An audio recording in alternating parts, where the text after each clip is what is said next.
Welcome to Wild, Wise and Whole, a podcast for women ready to reconnect with their bodies, reclaim their power and embrace their truth. I'm your host, Lydia, a somatic psychotherapist, trauma release breathwork facilitator and embodiment coach, and I'm also a woman just like you. This show dives deep into the wisdom of the feminine body and the art of living authentically. Through conversations on somatics, nervous system healing, trauma recovery, cyclical living, feminine leadership, all of the beautiful things related to being wild, wise and whole as a woman, we are going to be exploring what those topics mean in today's world and how we get to embody them. So whether you're navigating burnout, you're seeking alignment, or you're stepping into your power, this podcast is your space to heal, expand and thrive. Let's settle in. And I hope you enjoy listening to heartfelt stories, figuring out practical tools, and listening to transformative discussions that help you reconnect with your rhythms, lead with your feminine energy, and live a life rooted in truth and wholeness. Hello, my loves, and welcome back to another episode of Wild, Wise and Whole. This is officially the first podcast episode of 2025, which is very exciting. And I'm just going to talk a little bit today about why your nervous system might crave stability rather than resolutions.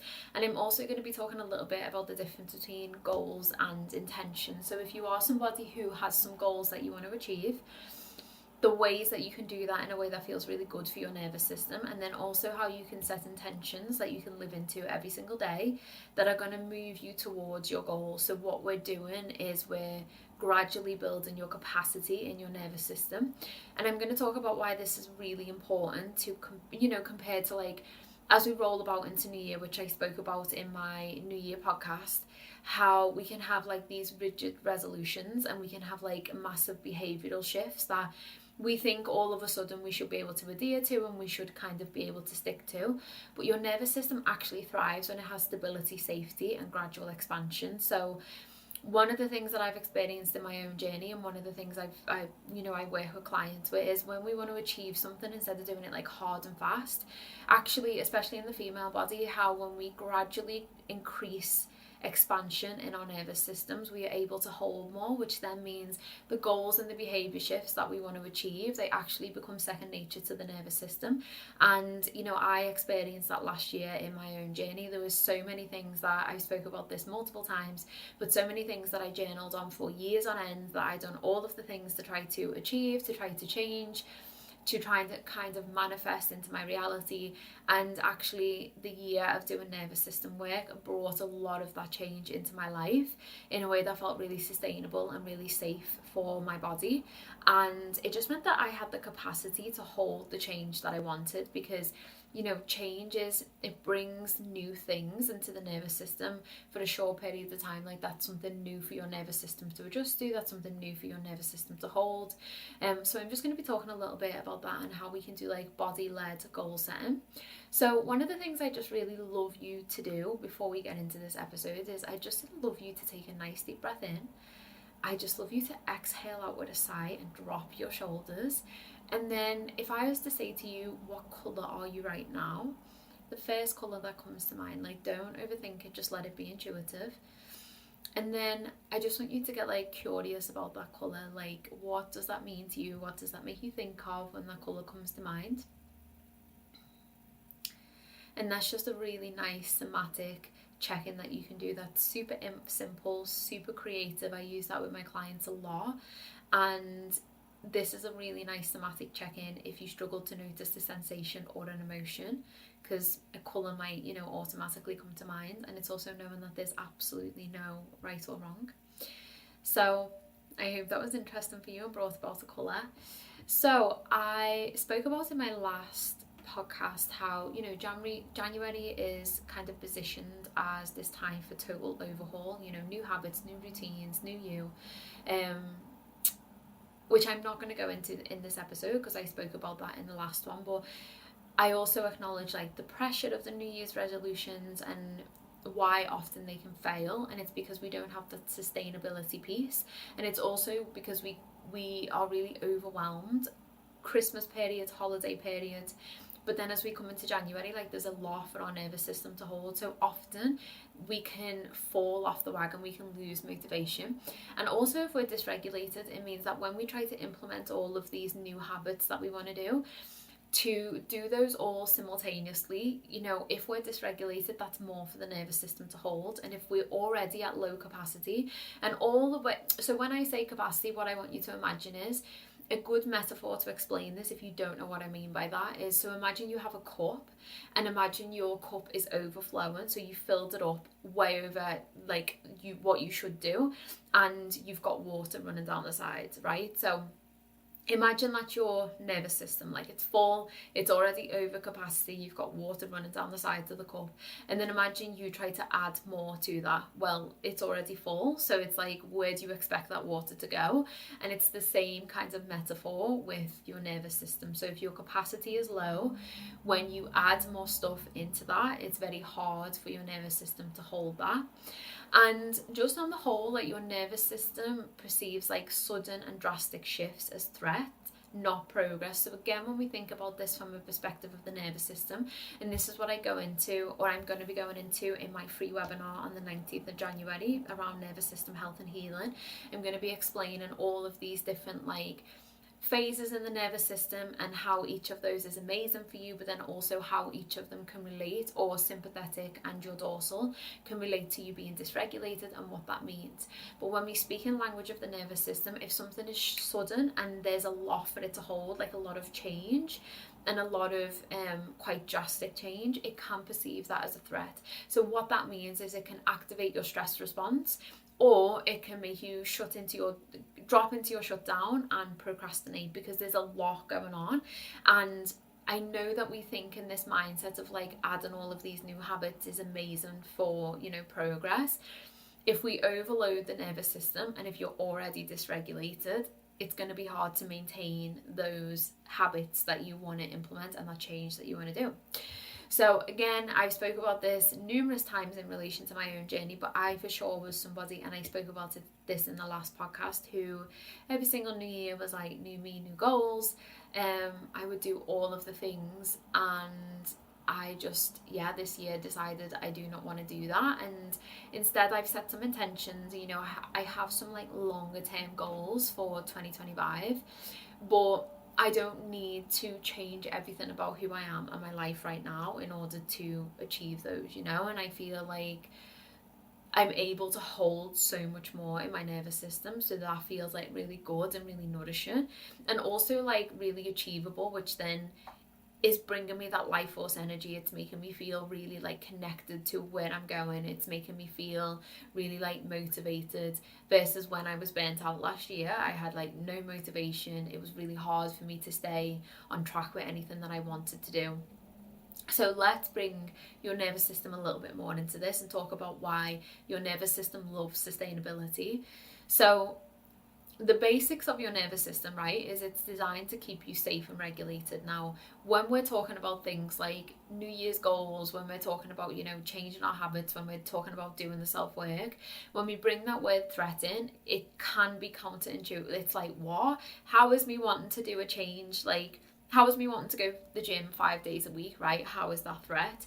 But when we think about the language of the nervous system, like this is how it works. So again, thinking about if you're low capacity or if you're dysregulated, to add more in, the nervous system potentially will receive that as a threat.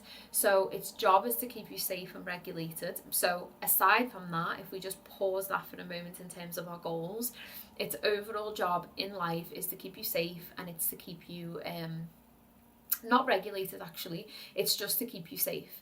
Okay, because actually I think there's a misconception that if we're dysregulated, that's a bad thing, and that's not a bad thing. We just don't want to be stuck in chronic dysregulation, but actually those states in our nervous system, which again I'm going to go into in more depth in the free nervous system healing webinar that I'm doing. If you want to join that, you can click the link below. But no state is bad, right? So each state is designed to keep you safe and to keep you functioning. So your nervous system craves predictability, it craves safety, and it craves consistency. Like I've said, not those extremes. However, let's think about this in normal day-to-day life. If you are more connected and regulated and resourced in your nervous system, it means that when extreme shifts do come in, you have more capacity to hold them. You're not operating in the stress response as much, which means you can ride the rhythm of those extreme shifts without you getting stuck in like that stress response, or without you going into your shutdown state. Okay, so when we push too hard or too fast, there's 3 things that can happen in our nervous system. So again, remember, for the purpose of the podcast, like, nervous system work is so nuanced, and I really try to be like to make this known when I talk about nervous system work, and because it's so nuanced to your body. And essentially what nuanced means, again, if this is a word and you're like, I don't know what she means, it just essentially means layered, right? So there's layers to it, there's depth to it. It's not like what you see is what you get, and it's definitely not one size fits all. So what can happen when we push too hard or too fast? So again, thinking about, you know, the season that we're in, all of these goals. But again, I think this is relevant to like beyond January, right? I think this is just relevant to anybody any human being. And I think especially this like world that we live in at the moment, where it's like everything we think should be hard and fast. Like healing, we want to like condense time that we heal. We want to go to like all of the things that are pushing us, like the power yoga and the conscious connected breath work. And there's just like this need in the healing space to do everything fast and to do everything like really go hard at something. And again, when we think about that in terms of healing, when we think about that in trauma resolution work, like that's not always the best for our nervous systems.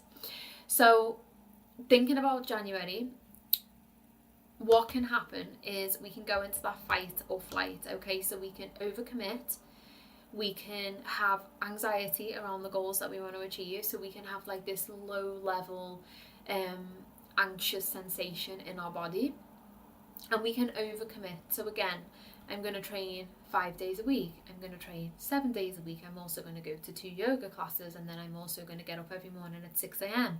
and then I want to be in bed by 9 p.m.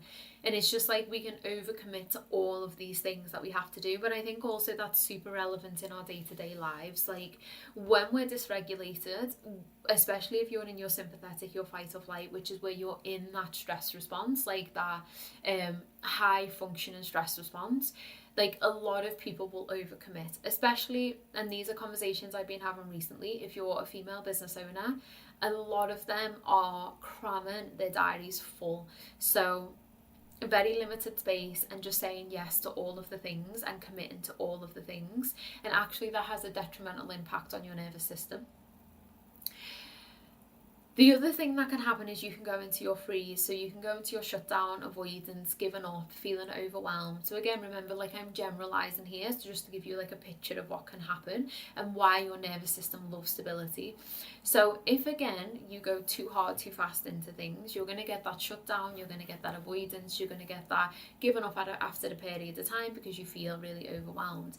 Again, if you're in a low level functioning state of burnout, which a lot of people are, and a lot of people are still functioning, it's essentially like a survival response. That so many human beings I speak to, they are in it and they are just essentially like firefighting that burnout in their nervous systems. So if you're also in that, it means that it's going to be harder for you to maintain consistency, and it's nothing to do with motivation. It's actually everything to do with the fact that you have very limited capacity in your nervous system, and also your life force energy. So the energy that gets you up, that gets you moving, so your sympathetic drive, like your healthy sympathetic, that keeps you moving forward, that gets you out of bed in the morning, that is allowing me to be on this podcast now and talk and use my mind and use my hands, like all of these amazing things that we're able to do where we're moving forward and we're mobilizing our body, they come from that sympathetic drive, right? So if you're in burnout, it means that you don't have access to that sympathetic energy, that mobilizing energy, which again, when you think about, sticking to goals and sticking to the tasks and making changes, naturally that's going to be very hard for you to maintain because you don't have that natural energy in your body that's allowing you to do that. And then the other thing that you can do is you can go into that fawn response. So that means you might people please, you might abandon your personal goals to meet other people's expectations. So again, when you think about that in terms of family dynamics, friendships, personal relationships, how do you relate with others, and where do you self-abandon when it comes to these goals? Because if your nervous system is trying to take on so much, but also you have a tendency to people please, like where are you self-abandoning those goals that you want to do and those changes that you want to make? And it's just checking in with these things of like, why am I doing this? Just getting really curious.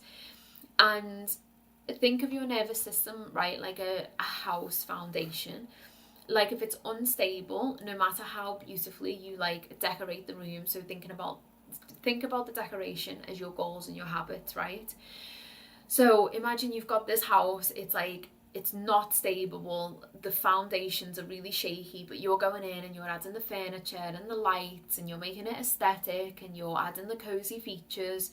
The foundations are still shaky, so it's not going to hold, which means the house is going to fall down. And that's a really good metaphor to use when it comes to your nervous system, and when it comes to why your nervous system is important to setting your goals and making your habit changes, and why it craves sustainability. Okay, so if you have drastic goals, that's what I was saying, that could come in at the perceived threat. So like, I'm cutting out sugar, I'm cutting out caffeine, I'm going to start exercising X amount a day, I'm going to run a half marathon.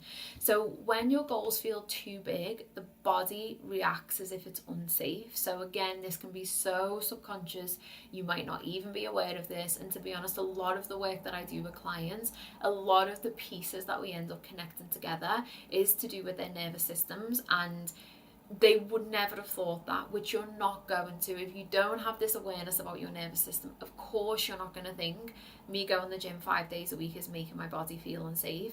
But it perceives it as a threat because it's signaling your amygdala, it's firing off that stress hormone, that cortisol, that adrenaline in your body. So your body does receive it as a threat, okay?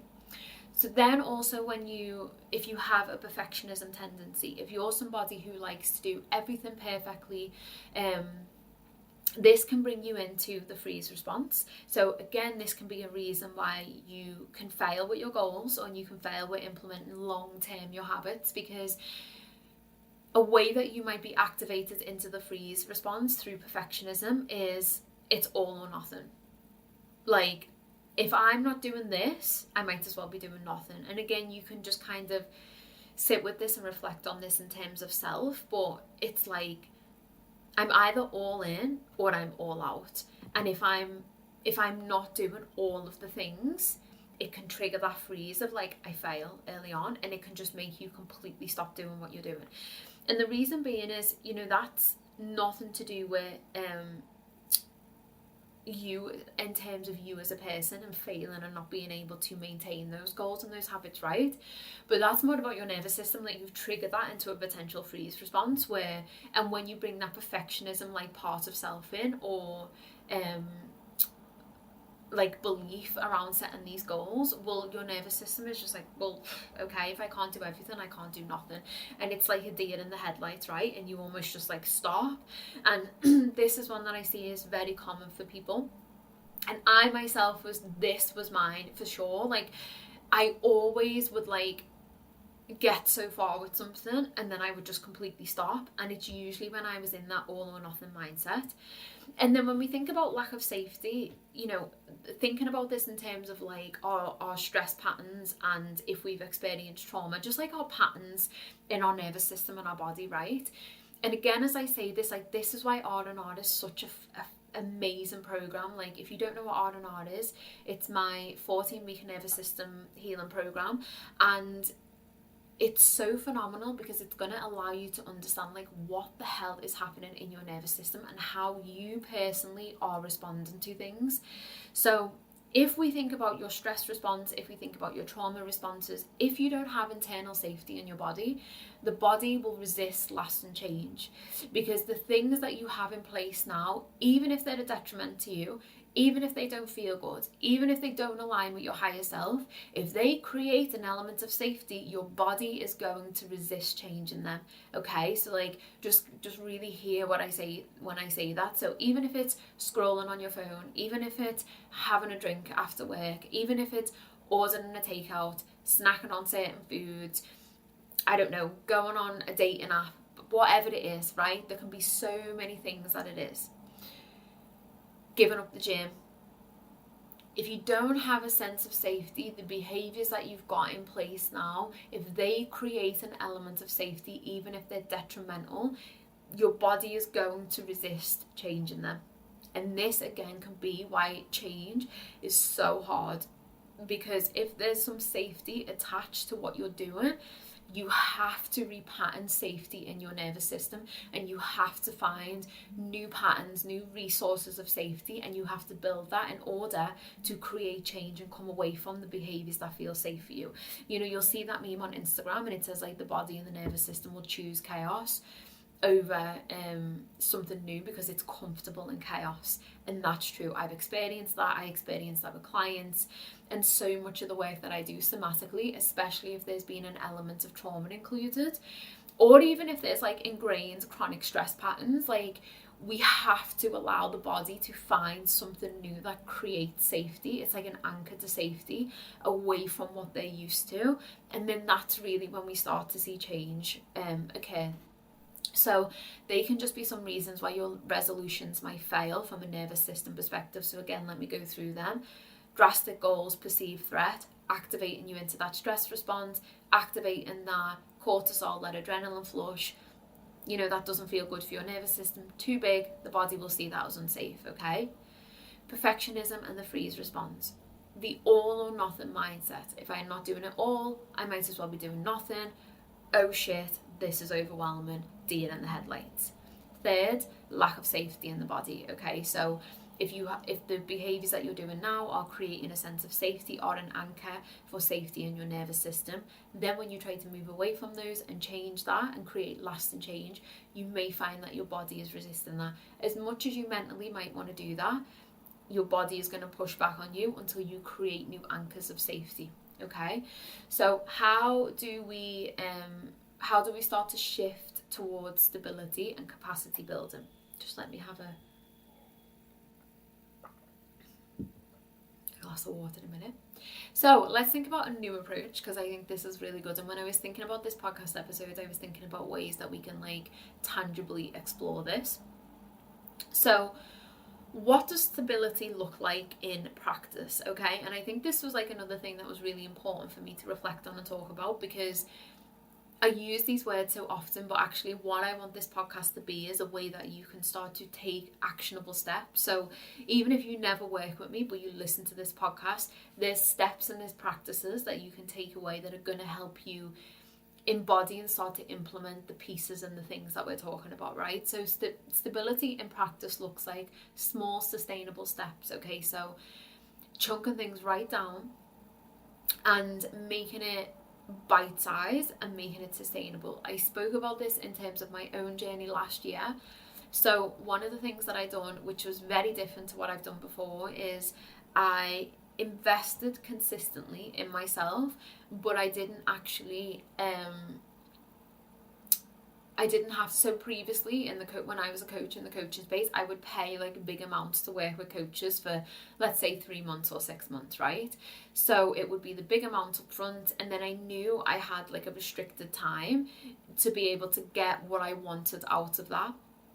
And actually what I decided to do last year was I decided to consistently invest all year in sessions, the breathwork sessions, the trauma work, and also the sessions that I had with my body worker and yoga. And what it meant was I was making smaller investments, but I was consistently making those investments. So actually what it meant was I developed year-long relationships with both of the mentors that were supporting me. I got to know both of those mentors. I got to really step into space and be held. They got to know me. They got to know like my story, my imprints, and also it gave us that infinite thread of time. Like for me, it wasn't, okay, in X amount of sessions, I want to be healed, or by this time in the year, I want it to look like this. I would just show up for those sessions, and I knew that investing and taking those steps that I needed, those consistent steps that were sustainable for me, you know, that felt good in my nervous system financially to invest in, that felt good for obviously my soul, my body, that felt good relational for me. I knew that that would create long-term change, and it did. You know, it was a profound way of investing in myself, and it was so beautiful to be able to build like those long-term relationships. The other thing is like listening to the body cues before pushing harder. So again, just like checking in. So before you push and you do more and you go into, you know, that sympathetic fight or flight, I must do more, I need to do more. It's actually really listening to your body. Like, what are you noticing? So especially this is really important if you're a woman listening to this, which you probably are, and you have a menstrual cycle. I think that's really important. So listening to the cues of your body. So, you know, if that means one morning you wake up and actually you don't want to get out of bed at 6 a.m. and you don't want to go to the gym, it's knowing that, and checking in from a body-based level, right? So maybe you're tired, maybe you're feeling really stiff, maybe actually instead of getting up and rushing out to go to the gym, you could wake up and do some like gentle movement or some stretch or some really nice yoga and do some breath work. So you're still moving your body, but you're not doing it in the way that maybe you plan to do it, right? So when we think about that all or nothing thinking, it's really, really important to be able to bring elements like this in, to be able to listen to what your body needs, because when you listen to what your body needs, then you're building that safety and you're building that trust with your body, and you're treating your body like you would a person you're in a relationship with, right? So listening to the cues before pushing harder, and regulating your nervous system alongside personal growth. Like, I know I keep going on about this, and I know if you're over on my Instagram, I'm talking so much about nervous system healing and health, and I have been for the past couple of months, because I think no matter if you've experienced significant trauma or you're just a human being, the way that society is set up, every single human being should know about nervous system work, because it's so important to managing stress. It's so important to changing and growing as a person. It's so important when it comes to how you relate to others, your children, your partner, your family, understanding how others are responding to you. Like, the shifts that this work can create is phenomenal. So regulating your nervous system and understanding your nervous system alongside the personal growth that you're doing. And then an example of like a nervous system aligned goal is, instead of like, let me work out 5 days a week, it's like, let me move in a way that feels good twice a week. Okay, so you start with twice a week and then you build on that. So it's not about saying you only have 2 days of the week where you're going to exercise. Not at all. Actually, what it's about is saying, okay, minimum 2 days a week, and then let's just see what happens if I feel like I have more capacity, because then you're not putting an expectation on yourself. You're not overloading your nervous system with 5 days a week, I must train, which means I must do this, I must do this, I must do this. And also make it into some form of loose routine. Okay, so this is what I've done personally. After a year out the gym, this week I've gone back to gym. Now, I used to train 5 days a week to 7 days a week. I used to do intense weightlifting, I used to do CrossFit, I used to do all of the things, and then I burnt out, right? I also used to be able to lift very heavy weights. So, or if I was to take all of that and think about going back to the gym this week, okay, if I was in that mindset and I wasn't setting my intentions based on like my body and where I'm at right now, it would be like, okay, let's train 5 days a week. This is what you used to lift, so you should be lifting this, and you should be able to manage this. Okay, so immediately, a year out the gym, I'm completely overloading my nervous system, and also I'm comparing myself to a past version of myself, which is not good. You know, I'm older, I'm in a different space. Working out is not as like important as it used to be for me, not for the same reasons anyway, it's still important. And my nervous system, I'm not in my sympathetic anymore, which means I don't actually have the same capacity in terms of doing the CrossFit and doing all of the high intensity stuff. Like, it doesn't feel as good as it used to anymore. So actually, instead, what I done was I've set myself to go 3 days, 3 mornings. I get up at a reasonable hour, so I get up between 6:30 and 7. and I have my morning cup of coffee, I read a book, and then I'll head to the gym. I've just transitioned into my inner autumn. So may next week look like that? May I move 3 times next week? I don't know. I intend to, but even if I don't go to the gym and lift weights, I know that I will move my body in some way, whether that's yoga, whether that's a yin yoga at home, whether that's a walk in nature. And I also went back this week and just completely started again, like just using the barbell and just using body weight in some instances. And I went back as a newbie because I am a newbie, and actually what I didn't want to do was push my body way too much and not be able to walk for a week. So what I'm really doing is being intentional with my goal to get back into weightlifting, and that feels so different. And also another example is like, instead of meditating every morning, try and create 5 minutes of quiet space for yourself. So again, I think that's really important. It's like, instead of making it an expectation that you have to do something every day, it's like, even just starting with 5 minutes is going to feel so much more nicer in your nervous system. And then you just build on that. That's literally all you do, is you just keep building on that. And you just feel some mornings, maybe 20 minutes, half an hour feels good. Maybe some mornings it's 5 minutes.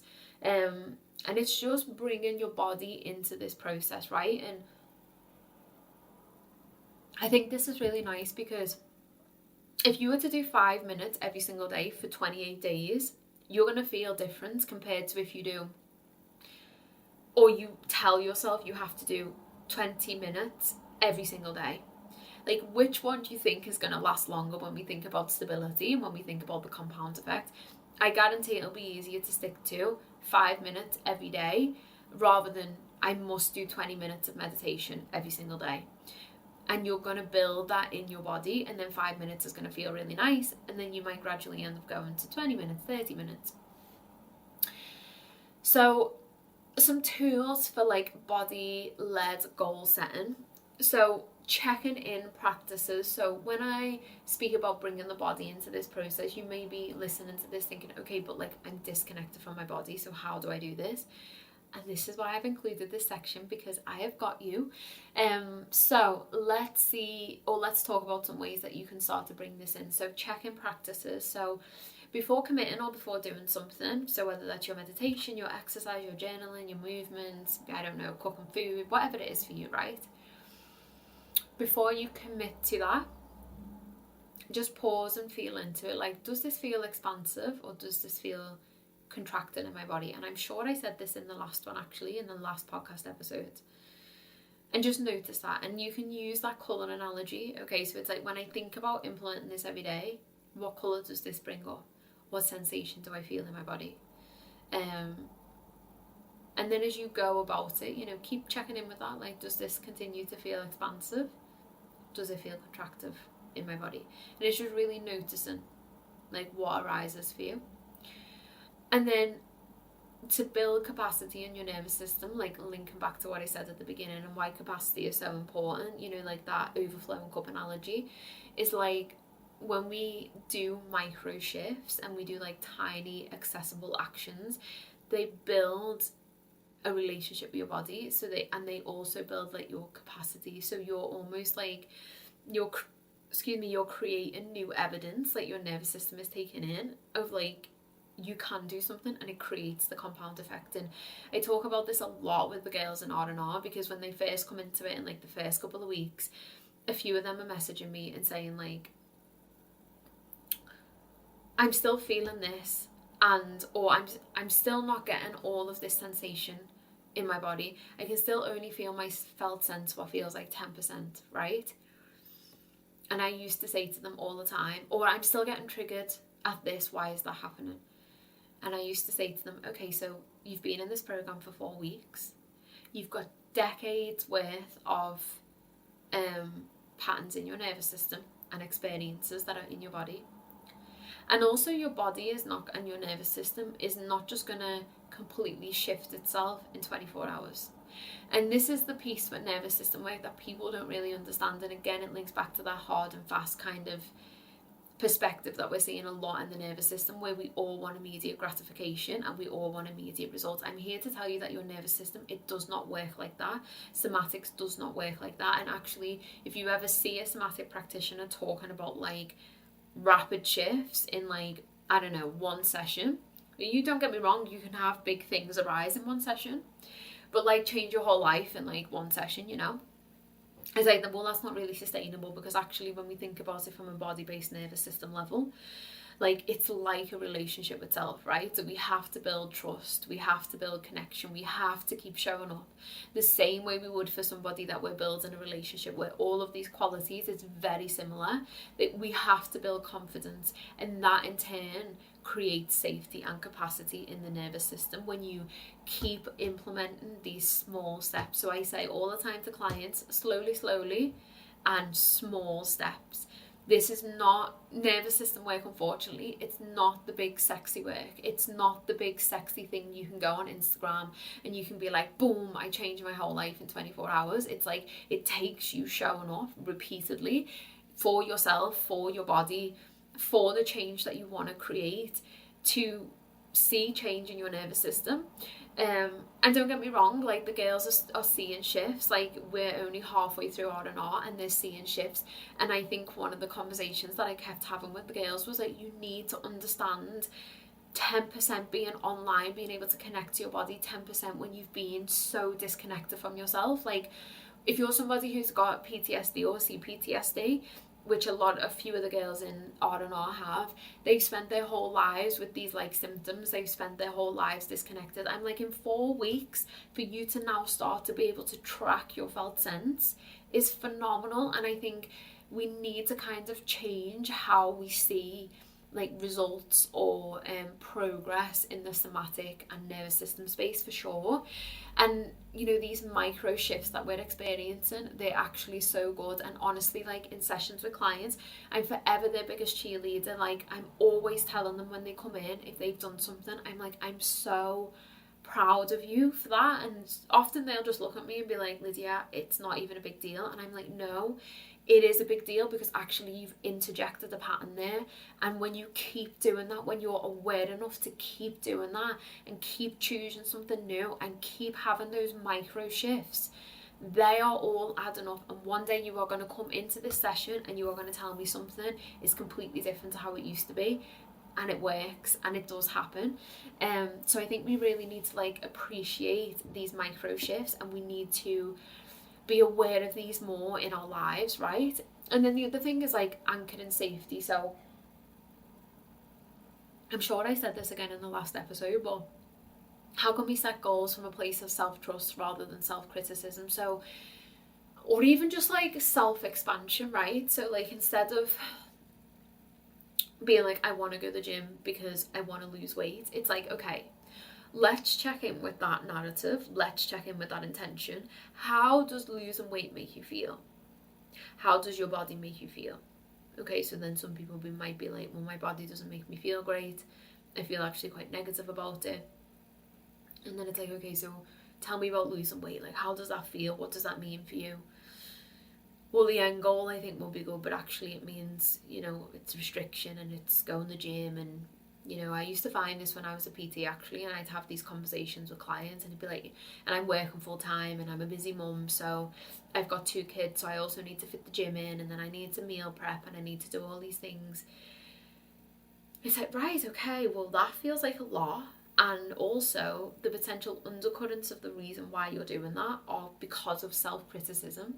You know, it's coming from a space of like, I don't like myself, and I'm doing something to like change it. Which, don't get me wrong, I'm not saying that we have to be like, oh my god, I love my body, or oh my god, I love this quality about myself, if we don't.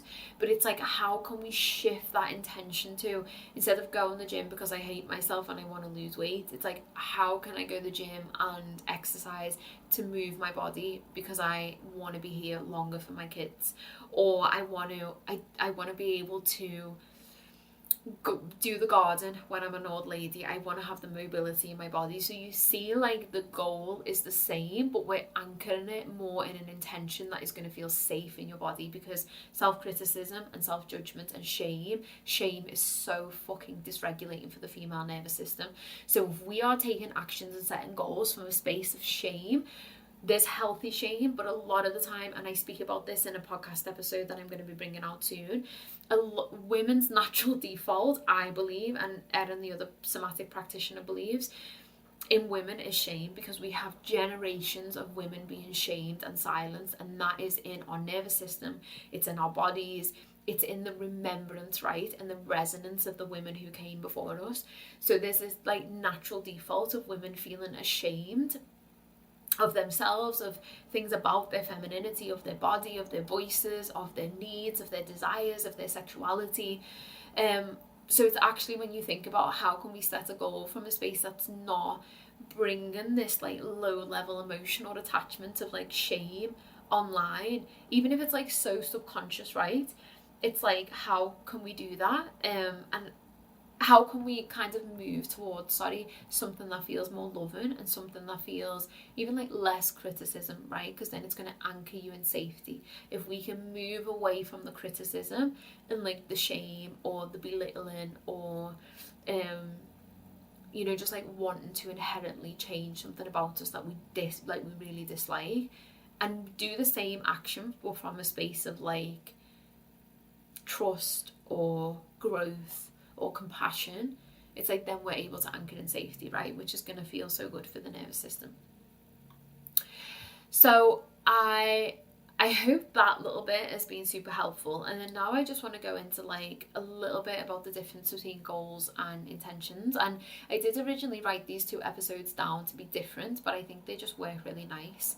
So goals are just to break it down, goals are outcome focused. Okay, so there will be an external marker of success. So launch a program by March, make 50k this year, get the new job, lose a stone. Like, they're all external markers for success, aren't they? And they're often driven by achievement and the future results. So when we set a goal, it's future thinking, it's forward thinking, and the thing that is driving us is the achievement to the future result. And often, not always, but often it can feel rigid, or it can create this pressure if it's not like connected to in terms of a deeper need or desire that we have, right? So I personally found this when I was doing all of the mindset work and I'd have the goals. Like, a lot of my goals were quite rigid, and they would create like this low level pressure. What I now realize is they would create like this low level sympathetic drive in my nervous system, like this stress response in relation to achieving that goal. Again, that's not always a bad thing, but what we don't want to be doing is thinking about everything I've just said about your nervous system. We don't want to be operating in this stress response, right? And we don't want to create this pressure, because again, if we're already low capacity, bringing that rigidity in and bringing that pressure in, the nervous system doesn't like that. It causes contraction, okay?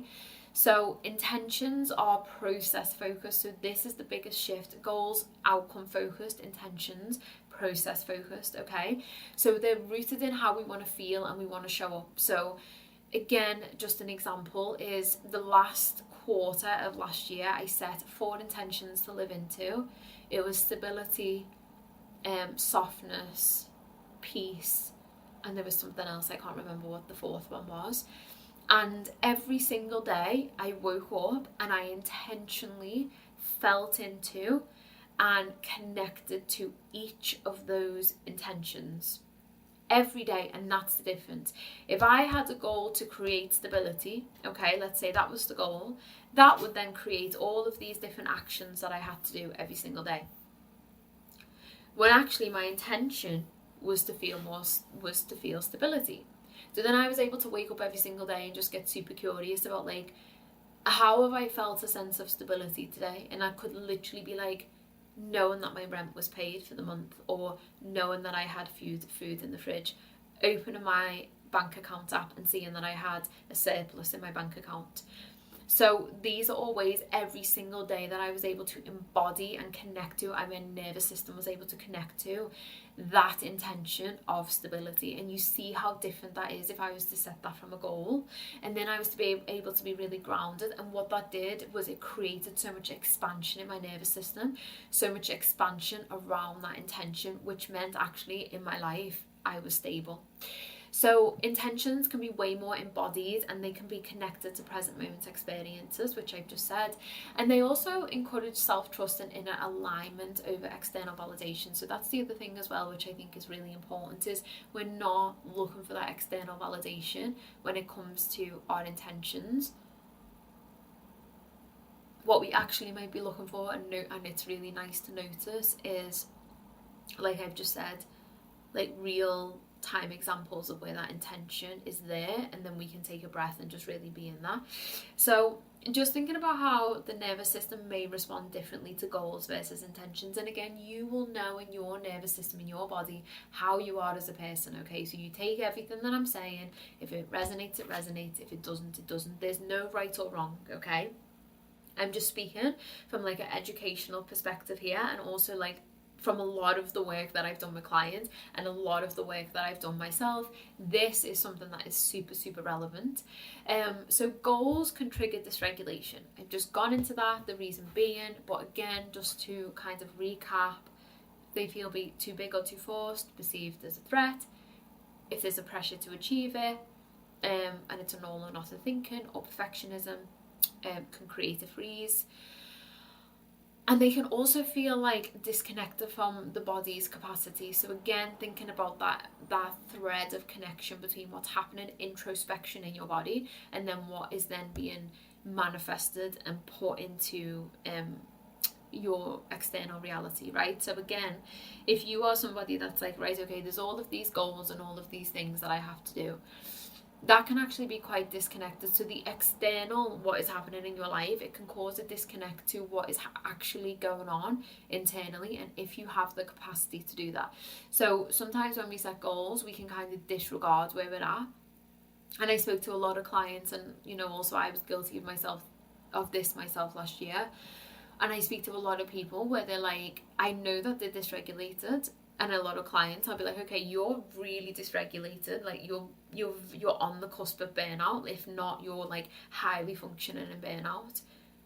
You don't have the capacity to do this. And they're like, yeah, well, I want to get my motivation back. So like I've booked a spin class, or, I've done the thing. And I'm like, okay, but that's really disconnected from, like, there's no thread of resonance going on here between what you're externally doing and what you're feeling internally. Like, it just feels like you're really not listening, and that's like a whole process in itself to kind of like acknowledge that and be with that, and then give the body what it needs.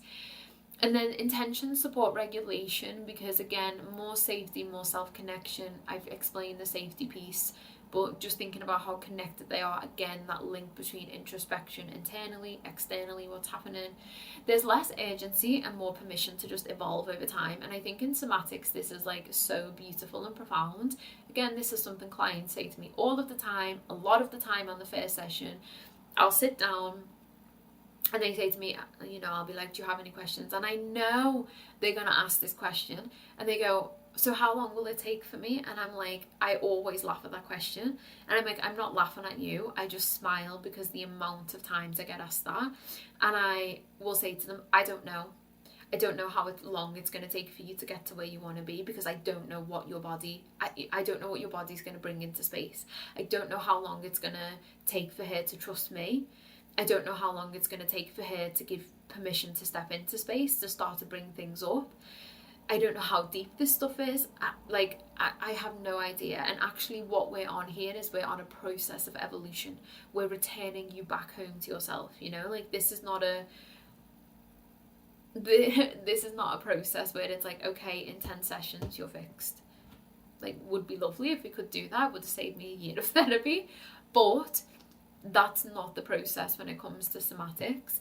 We have to just like give ourselves permission to evolve and be in the process. And I think a lot of the time in the modern day world that we live in, like we take ourselves out of the process and we detach from being in the process. Like, there's a sense of urgency to get things done and achieve things, and get that, you know, gratification and that validation instantly, and that's not the process. And I'm really glad that that's not the process, actually, because I think the way that somatic work and body-based work is, and nervous system work, is like, oh my god, you grow but you savor the process of it. Like, it's so fucking beautiful because you're in the process, savoring it as it's happening, and you get to be with that, right? And as you grow and you change, like, you want to be in that. There's no rush to be anywhere. And then also, intentions nurture trust between your mind and your body, because they create that inner safety, which again I've gone into. And yeah, like I've just said, there's less urgency with intentions and there's more permission. So that is regulating for your nervous system. So just a little example to illustrate the difference is, well, I've said with the I said with the exercise before, you know, instead of going, I'm going to exercise 5 days a week, it's like, okay, I'm going to move my body 3 days a week, and that might be the gym, that might be yoga, that might be a walk, and it's just like allowing yourself to be really intentional, because remember, that's still going to get you to the goal that you want to get to. Like, if I'm consistently exercising 3 days a week, and I'm going back to the gym, my goal is to get back to weightlifting at some point. My goal is to, you know, just really include that as like an exercise that I do in my life again, because I loved it so much and I just fell out of love with it through the whole burnout, and I couldn't physically do it, so I had to stop, and that brought up a lot of grief for me. That was like a big part of my identity. So I just want to get back to the space where I'm lifting and I find it enjoyable and I'm doing it consistently. So me now starting to lift weights 3 days a week it's going to get me to that goal. And also, if I miss a day or I miss a week, like now, because I'm due on my bleed, I'm probably not going to train and lift weights 3 days this week. If I do, I do, but depends on how my inner autumn goes, I might not. And I might also like reduce the weight right down. It doesn't mean I failed, it just means that like I'm not doing it the same as maybe I was this week, right? So then it lowers my self-criticism.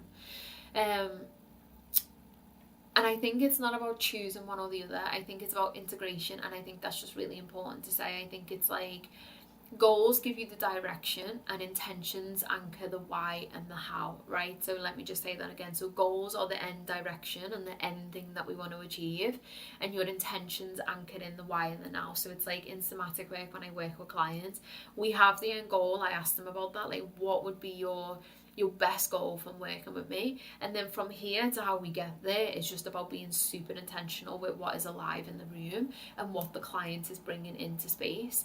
And then when we set these goals with nervous system awareness, they feel expansive, not overwhelming. So again, another real-time example for me is this year I want to earn 50k in my business. That's not profit, I just want to bring that in. First year back being fully self-employed after burnout.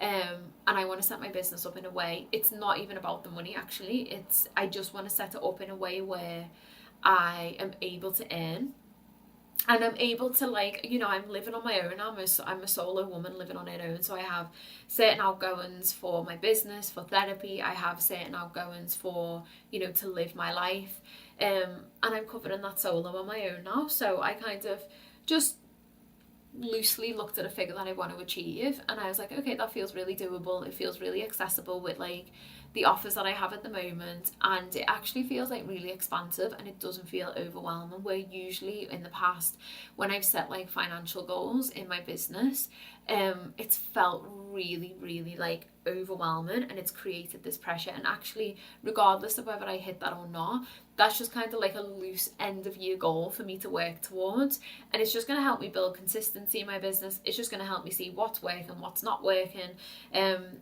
and it has allowed me also to like step back and take this more space, because the work that I do, you know, how much I give to clients, the depth of the work that I do with clients, something had to change for me in order to like really show up and give the most to my clients and the most to the work that I do, but also step back and replenish myself. And I was saying this to Matt recently, but like, people do not understand how much practitioners like us spend on programs that we do, development that we do, but also like having space held for us. So like when I was looking at these figures, I was like, okay, that feels like a good figure for me. If I hit it, cool. If I don't, also cool. So that's just like an example of when I've set a goal, but I'm bringing my nervous system into it as well. And then I think we can just play around with these things, right? And we can just have like the best of both in our lives, really. So yeah, so I hope this has landed for you, and I hope that you found it like an interesting topic. And if this has really landed, and resonated with you, then you can join my free nervous system healing webinar happening on January the 19th. I'm really looking forward to that. And that is going to be how to heal your nervous system. I'm going to be going into all of the nervous system states, why they are important, like I said before, what also happens when you're chronically dysregulated, how to notice signs of that, what that even means, what your nervous system means, because there's a lot of talk about nervous systems at the moment, but I'm really breaking it down in a digestible way for you, where you can like come to this webinar and go, that's what it means in my everyday life. Okay, like for somebody who might not understand this work and these words, it's like, oh, okay, that's what it means, right? So if you want to come along to that webinar, it's completely free. You can click the link on the bio below to sign up. That is happening next Sunday, 7 till 8:15 p.m, Sunday the 19th of January. There will be a replay available, so even if you can't make it live, join the wait list for the link and you'll get the replay. And then also, if you feel like you actually want to do some intentional nervous system work, you can join me inside of R&R. So you can just book a free 30-minute call with me. That call is just like super chill. It's just for me to get a little bit of an understanding about where you're at, explain your symptoms, or the things that you're struggling with, explain like where you want to be, and we just have like a really nice chat about it. And then I'll explain R&R if it feels good for you. You can join. If it doesn't, it's absolutely cool. But R&R is my Restore and Reconnect 14-week nervous system healing program, and inside that, what we do is we work towards building safety and capacity in your nervous system. So you get access to a full somatic library, which I've just gone into the studio to record. So there's currently 18 somatic practices. So you will just go on YouTube, you will have a somatic practice to do, whether you're feeling stressed, whether you're feeling shut down, whether you're feeling angry, whether you're feeling anxious, whatever you're feeling, there's a somatic practice for that.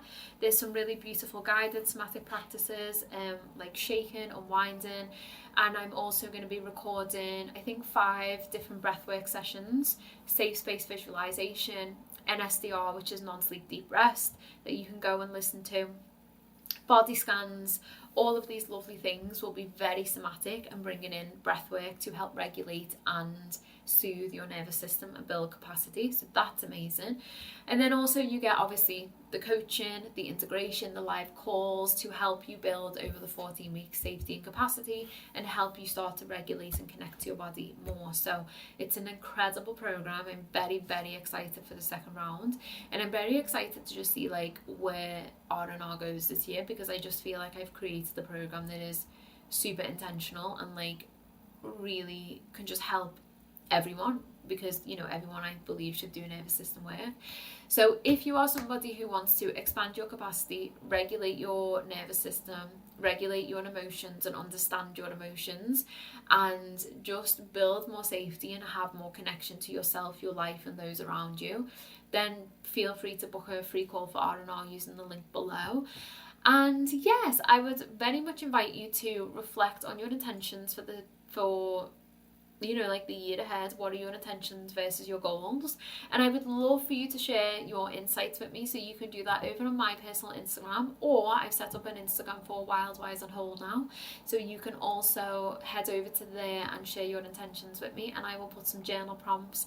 So every time I release an episode, I'll be putting journal prompts on the Wild, Wise and Whole Instagram page. So make sure that you head over there if you want to see some journal prompts and things that you can reflect on. And on that note, have a wonderful What day is it? Have a wonderful week. Have a wonderful rest of your Sunday. And I shall be back next week with another episode. I'm going to be releasing them every single Sunday. So enjoy. And yes, thank you so much for listening, from my corner of the world to yours. Take care. Goodbye.